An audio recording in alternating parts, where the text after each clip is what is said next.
नमस्कार, मैं तस्लीम चौधरी और आप देख रहे हैं त्याग मित्र न्यूज चैनल। उत्तर प्रदेश में जब से मुख्यमंत्री योगी आदित्यनाथ की सरकार बनी है तब से लगातार बड़े बड़े दावे दबंगों की दबंगाई खत्म करने के किए जाते रहे हैं, लेकिन अभी भी ऐसे कई मामले सामने आते हैं जिनकी वजह से इन दावों के रंग फीके दिखने लगते हैं। ऐसा ही एक मामला गाजियाबाद के थाना अंकुर विहार के अंतर्गत आने वाले खन्ना नगर से सामने आया है, जहां एक कुर्सी के गोडाउन से लगभग 25 लाख रुपए का सामान कुछ दबंग लोगों द्वारा ताला तोड़कर लूट लिया गया है। इतनी बड़ी लूट के बावजूद स्थानीय पुलिस ने कोई उचित कार्रवाई नहीं की है।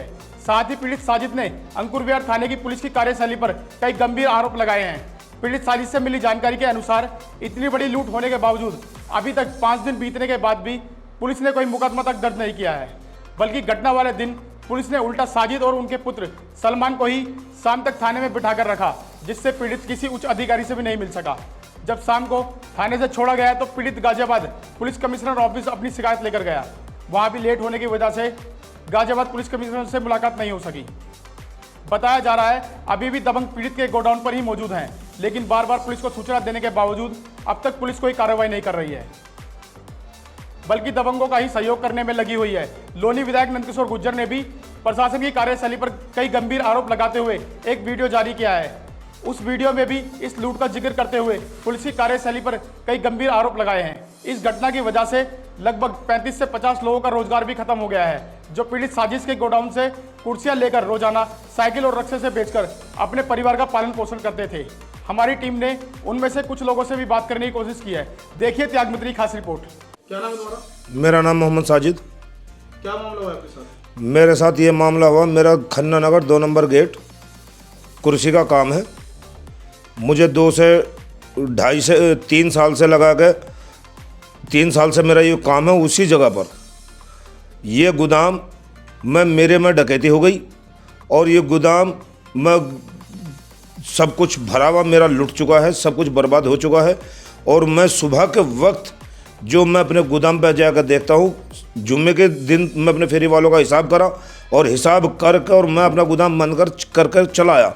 और सुबह के वक्त जो मैं वहाँ गया हूँ तो वहाँ जाने के बाद क्या देखता हूँ कि वहाँ वे कुछ लोग 30-35 लोग वहाँ दबंग किस्म के मैं लैस हथियारों के वहाँ खड़े हुए थे। और मैंने जो अपने गोदाम की तरफ चला और मैंने देखा कि ताले खोलने के लिए तो ताले दूसरे लगे हुए थे। वहाँ कोई ताला मेरा लगा हुआ नहीं था, सब ताले दूसरे लगे हुए थे। सेंटर लॉक टूटा हुआ था, कैमरे टूटे हुए थे। वहाँ जो मैंने देखा भाई क्या है, क्या मामला है, तो उन दबंग लोगों ने मुझे धमकाया और डराया और मुझसे कहे कि यहाँ से चला जा, कोई फ़ायदा नहीं।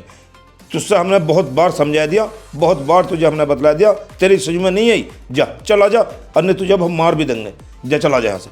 मैं वहाँ से अपने बेटे को लेकर के और मैं वहाँ से आके खड़ा हो गया एक तरफ को। वहीं मैंने एकदम फिर मैंने 112 नंबर पर कॉल करी और 112 नंबर पर कॉल करके मैंने वहीं प्रशासन आया। और प्रशासन आने के बाद प्रशासन ने कही क्या हुआ मामला, कि सर ऐसे मामला हुआ, मेरे डकैती पड़ गई, मेरे सब कुछ लूट लिया गया। तो उन्होंने कहा न को चलो चौकी चलो, सब दोनों पार्टी चौकी चलो। हम जो चौकी चले गए और चौकी जाने के बाद उन लोगों को तो छोड़ दिए गए और हमें वहाँ बिठा कर रखे। अच्छा, कौन थे वो लोग, जानते हो? हाँ, हम उनमें से कुछ लोगों को जानते हैं, 3 लोगों को जानते हैं, बाकी को हम नहीं जानते। कौन थे? उनमें एक सलाम है, सलाम का भाई अय्यूब है और राशिद है। किस तरह का सामान आपके गोडाउन में था और कितना सामान था? हमारे गोडाउन में सामान था 25 से 26 लाख रुपए तक का। कुर्सी, प्लास्टिक, मेज और स्टूल और मतलब प्लास्टिक का टोटल फर्नीचर हमारे गोडाउन में था। जो प्लास्टिक के का आइटम होता है वो हमारे गोडाउन में सब कुछ था। आपने बताया कि आपके यहाँ पर कैमरे लगे हुए थे, उनके अंदर कोई फुटेज नहीं आई? नहीं, हमारे पास हमारे जो कैमरे हैं वो तो सब तोड़ लिए गए, सब कुछ ले गए, सेटअप सारा टोटल उखाड़ कर ले गए। लेकिन हमारे पास कुछ फुटेज और ऐसे जो हमने इधर उधर से इकट्ठी करी उनको हम लेकर गए।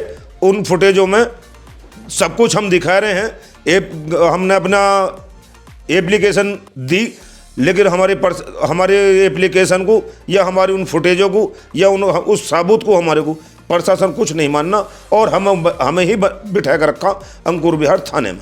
वहाँ जाने के बाद वहाँ बिठाए रखे, सुबह से शाम तक हमें 4 बजे वहाँ से छोड़े गए। और बार बार इसी बात का दबाव बनाएगा कि भाई तो तेरा सामान भी मिल जाएगा, तुझे तेरा सब कुछ हो जाएगा, कोई बात नहीं, तू फैसला कर ले। हम पे प्रशासन बार बार इस बात का दबाव बनाएगा, उनके रिश्तेदार और वो लोग और प्रशासन हम पे इसी बात का दबाव बनाओगे बार बार कि भाई फैसला कर लो, फैसला कर लो। लेकिन हमें जब शाम के टाइम में छोड़ोगे, हमारे पास टाइम नहीं बचा, थोड़ा टाइम बचा, हम जो है एप्लीकेशन लेकर हम गए वहाँ कमिश्नर साहब के पास। कमिश्नर साहब जब उठ चुके थे, कमिश्नर साहब के पास हमें मौका नहीं मिला जो कमिश्नर साहब से हमारी बात हो जाए। वहाँ से हम आ गए, आने के बाद कल अब सोमवार के दिन हम डीसीपी साहब के पास गए और डीसीपी साहब के पास जाने के बाद डीसीपी साहब को एप्लीकेशन दी। एप्लीकेशन देने के बाद डीसीपी साहब ने हमारी बहुत बढ़िया तरीके से बात सुनी और बढ़िया तरीके से बात करी हमसे, और डीसीपी साहब ने तुरंत फ़ोन करा और लिख के भी दिया, और डीसीपी साहब ने आदेश दिया कि इसकी बहुत जल्दी से जल्दी कार्रवाई हो। डीसीपी ग्रामीण ने जो डीसीपी ग्रामीण के पास आप गए थे, उन्होंने कार्रवाई का आदेश दिया था, यानी एसीपी को फोन करके कार्रवाई का आदेश दिया था जी। उसके बाद भी अब तक कोई मुकदमा दर्ज हुआ है? नहीं, अभी तक कुछ नहीं हुआ। तो आपने किसी तरीके से, हमारे सिर्फ बयान हुए हैं और कुछ नहीं हुआ। अच्छा, आपके बयान में कोई मुकदमा दर्ज नहीं हुआ है? नहीं, कुछ नहीं हुआ। तो आपने एसीपी साहब से बात करने की कोशिश करी, नहीं करी? हाँ, एसीपी साहब से हमने बात करी। बात करने के बाद एसीपी साहब इस मामले को जो है झगड़े में डालना चाह रहे हैं और इसको घुमाना चाह रहे हैं। अभी बार बार ये कह रहे हैं एसीपी साहब कि इसमें फैसला कर लो। अच्छा, फैसले का दबाव बनाना चाह रहे हैं आप? एसीपी साहब फैसले का दबाव बनाना चाह रहे हैं। तो आप क्या चाहते हैं? प्रशासन से क्या मांगे आपकी? गाजियाबाद प्रशासन में कमिश्नर साहब से क्या चाहते हैं आप, या डीसीपी साहब से क्या चाहते हैं आप? हम डीसीपी साहब से भी यही चाहते हैं और कमिश्नर साहब से भी यही चाहते हैं। हमारे छोटे छोटे बच्चे हैं, हम सब कुछ लुट चुका, हम बिल्कुल बर्बाद हो चुके, हमारे पास कुछ नहीं बचा, हम सब खत्म हो चुका, हमारे पास नहीं बचा कुछ भी। हमें अन्याय मिले, जो हमारे साथ हुआ वो हमारा हक हमें मिलना चाहिए। हमें इन्हें, ये मुलजिम है, दबंग लोग हैं, बदमाश लोग हैं, इन्होंने कह रखा है कि हमारा तो विधायक कुछ नहीं कर सका, हमारा तो प्रशासन क्या करेगा। एक व्यक्ति के यहाँ, व्यापारी के यहाँ लूट हुई है और 2500 लाख की लूट हुई, उसमें पुलिस ने पैसे ले लिए, वो मारा घूम रहा, उसी को प्रताड़ित कर रहे हैं। एक धौलाना का प्रकरण है, बहुत बड़ा क्राइम है, उसको हम बता देंगे ऊपर, 1.25 करोड़ रुपए ले लिए। एक डीसीपी, 3 एसीपी, पूरा शाम को अगर सीपी 5 करोड़ ना देख ले तो नींद नहीं आती, क्योंकि उन्हें पता है कि मुझे बहुत बड़ा पैसा खर्च करना है इलेक्शन लड़ने के लिए। तो ये बताइए, आपको नहीं दिखाई दे रहा कितना क्राइम बढ़ा 3 महीने में? आप क्यों नहीं है? केवल चुनाव प्रभावित हो, लोग नाराज हो जाए, मुचलके जारी कर दिए गए ऐसे किसान और शरीफ लोगों के जिनका दूर दूर तक कभी कोई मतलब नहीं था। गाड़ियों को नोटिस दे दिए गए 10,000 को, जिससे लोग यहां से भाग के चुनाव ध्वस्त हो जाए। तो तमाम जो योजनाएं हैं, भ्रष्टाचार का तो आलम यह है कि हर चौराहे पर लोग लूट रहे थे, हर चौराहे पे। हम बिना एविडेंस नहीं बोलते हैं, तमाम अवैध धंधे नहीं हो रहे इस शहर में। कौन सा ऐसा काम है जो नहीं हो रहा है? लेकिन अब जैसे ही हमने बात को रखा है और माननीय मुख्यमंत्री जी, अब जैसे ही आचार संहिता हटी है, अब ये भाग रहे हैं।